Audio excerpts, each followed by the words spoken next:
Hi, everybody. It's Wednesdays with Larijuana. I'm your host, Larry Love, from Medical Marijuana Radio in Santa Fe, New Mexico. Every Wednesday on CannaWannaBuy.com, we will bring you the latest in recreational and medical marijuana news, info, and events from around the country and around the world.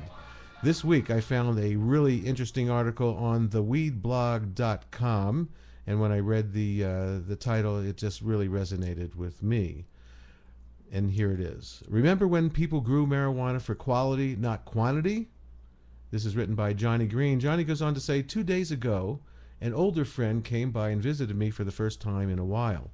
He had a nugget of some of the finest marijuana that I've seen in the last 5 to 10 years. He didn't know what strain it was, but quite frankly, I didn't care because it was so good. The smell, the look, the taste, it was all there. I told him how it's been a long, long time since I've seen marijuana that good, and asked him where he got it. He gave me the classic story about his friend who grew it but doesn't sell it because it just takes so long in the harvesting and the yields. And he went on to say he only grows it so that he and his friends have something for special occasions. It's been years since I heard someone say those words. It seems like everyone and their grandma grows marijuana now, and almost all of them are growing for high yields. That's not to say that those same growers don't want the best quality too, but when it comes to motivation, quantity over quality is the name of the game these days. Profit and greed have taken over. I've heard many, many growers boast about how much yield they got per plant, only to quickly follow it up with something like, "It isn't the best, but I got so much of it that it more than makes up for it." That's fine from a profiteer standpoint, but as someone that doesn't grow anymore yet wants to ride the highest high, I wish more people would be like that first grower as opposed to the second grower. There is so much mediocre marijuana on the West Coast right now, it's insane. If I see someone's Monster Blue Dream Harvest one more time and it's not top shelf, but there's a lot of it, I'm going to start naming names. Well, not really, but seriously, people, where's the growers that are growing the best quality possible, period? I know you're out there. I've seen some kosher kush in Colorado that fit the bill, and there's a couple of growers I know in Oregon that are coming up with it. And I agree with Johnny Green there.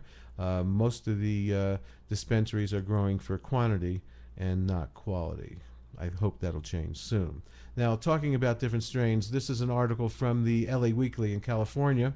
Marijuana strains like OG Kush are meaningless, expert says. This is dated December the 3rd. OG Kush, Skywalker, Pineapple Express, Sour Diesel, Sour Jack. These are the strains that medical marijuana consumers are sold, often at premium prices, with the promise that they will do something special for you. But a foremost cannabis expert, Jeffrey Raber, who holds a PhD in chemistry from USC, says it's all BS.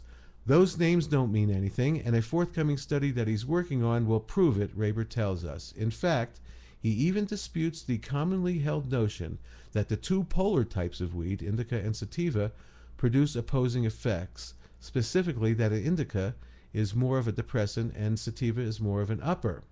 The data shows that indica and sativa is just a morphology, the plant's appearance and structure, and not their highs. It's a misperception that indicas will put you to sleep or that sativa is more energetic. To be sure, many of the aforementioned strains pack a punch promised by their purveyors.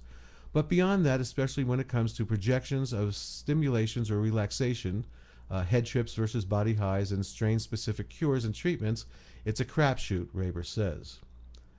There's no scientific basis for the claims being made by pot shops about the effects of their weed, Raber argues. In fact, he says his study is showing that what's being sold as OG Kush in one shop could be something completely different in another.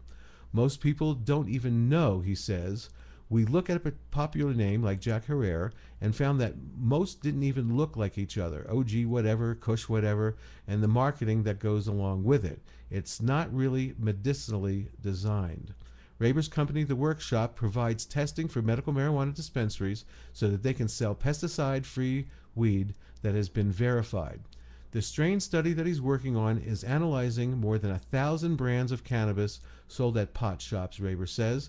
The science involved is called metabolics, and will look at metabolites, cannabinoids, and terpenes, and 42 other aspects of each sample, he says. The pot expert plans to see the study published by next spring. He hopes that in the end, the research will establish new guidelines for naming strains so that they're consistent from dispensary to dispensary, and more importantly, so they can actually mean something to the consumer. So that's our report for this week. We'll be back again next Wednesday for Wednesdays with Larijuana.